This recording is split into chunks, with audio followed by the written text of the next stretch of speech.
Hi everyone, welcome. My name is Devin, and today we're going to take a look at the Keychron K2V2 mechanical keyboard. This one here has already been lived with for a few months. I did buy it a couple months ago to test out. I am a full-time writer at this point, so having a nice mechanical keyboard to write with has greatly increased my productivity. I wanted to make sure before I reviewed it that I gave it the sort of full run through to make sure that everything I was saying was true to my word after living with it. So let's go ahead and start with the unboxing. Again, I have lived with this one for a few months, so it is not a proper unboxing. I just put everything back as it was, except for one cable, which I will show you after I get done unboxing it.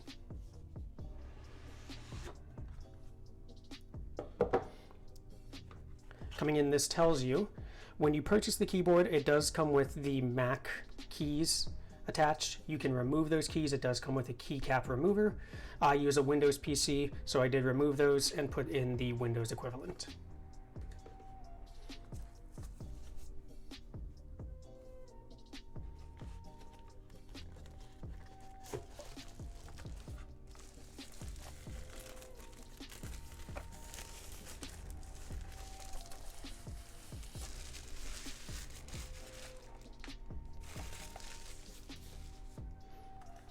The keyboard comes with a dust cover.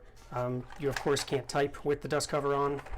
Well, I guess you can. This specific model does have the Gatoron red switches, which are very sensitive. They are linear switches. I don't recommend them if you are programming, as they are prone to typos.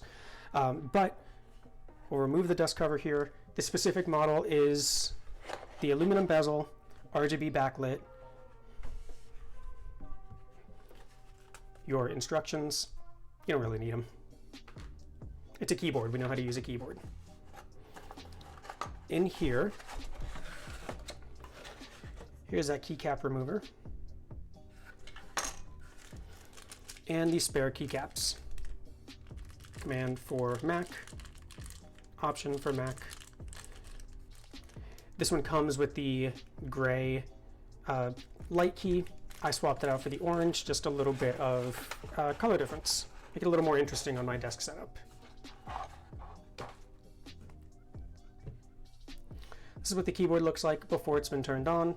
It does have 2 feet here. I prefer a very aggressively upright angle while I type. And we'll go ahead and turn it on here. On the side, here's your USB. You'll use the USB for charging.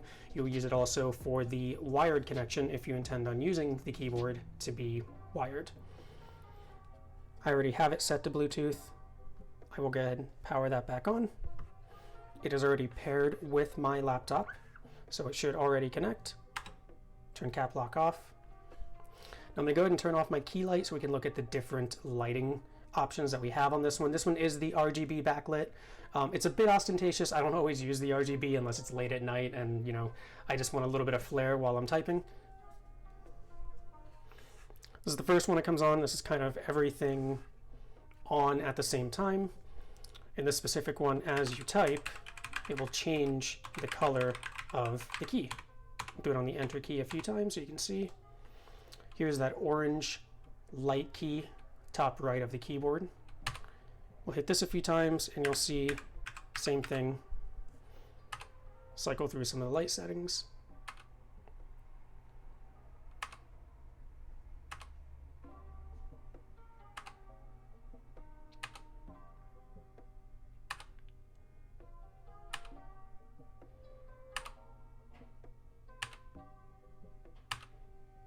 Now these empty ones, these aren't just blank if you want it off. There is a key to turn it off, but these will give you different effects as you type on the key.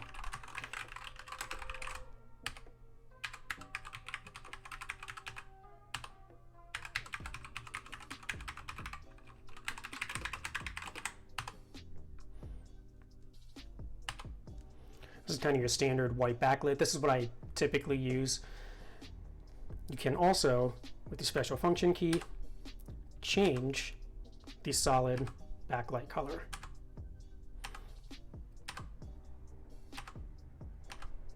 I do also like this pinkish purple one quite a lot.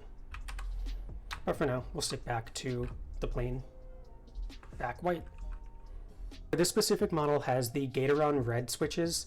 These are linear, they do not have a tactile bump, they are also very sensitive. I don't know the exact terminology. I am not a mechanical keyboard expert. I did not build this one on my own. This is just one of the pre-built options that you have when you buy this from Keychron. Keychron red switches are very sensitive. I do not recommend it for programming where you have to have any kind of accuracy while you're typing. Typically the Keychron reds are recommended for gaming because they are sensitive enough, quick key movements. You really don't even have to put any kind of force on the keyboard. And actually, when I first got this, I had a heavy home row hand, and my middle finger would very often just leave a line of K's in whatever I was typing. Gotten used to it now. It took a couple weeks to get used to it. I personally really enjoy it for typing because of how quick you can type on it, and it kind of pushes you to be more accurate with your typing and with your spelling. But for the first few weeks, I recommend that you get a spell checker like Grammarly when you're writing to make sure that you're not, over typing. And what I'll do is on the end of this video, I'll also just cap it with some more typing sounds so you can hear. With the final conclusion, this keyboard comes out at $89.99 if you buy it directly from Keychron. Again, this is the RGB aluminum bezel model. This is the V2, so it does have that nice slanted, get it in the frame there. It does have that nice slanted design.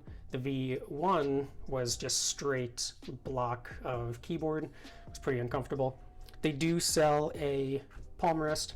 I don't need one. I think it's perfectly fine the way it's angled, and if you angle it upright, I have no issues with it.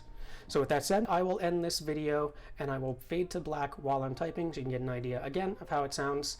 If you like this, you want to hear more, feel free to check out my website, every-day-tech.com, to get my full review on why a mechanical keyboard is even worth it. I'll link that below as well. And as always, feel free to like, subscribe if you like it. Thank you.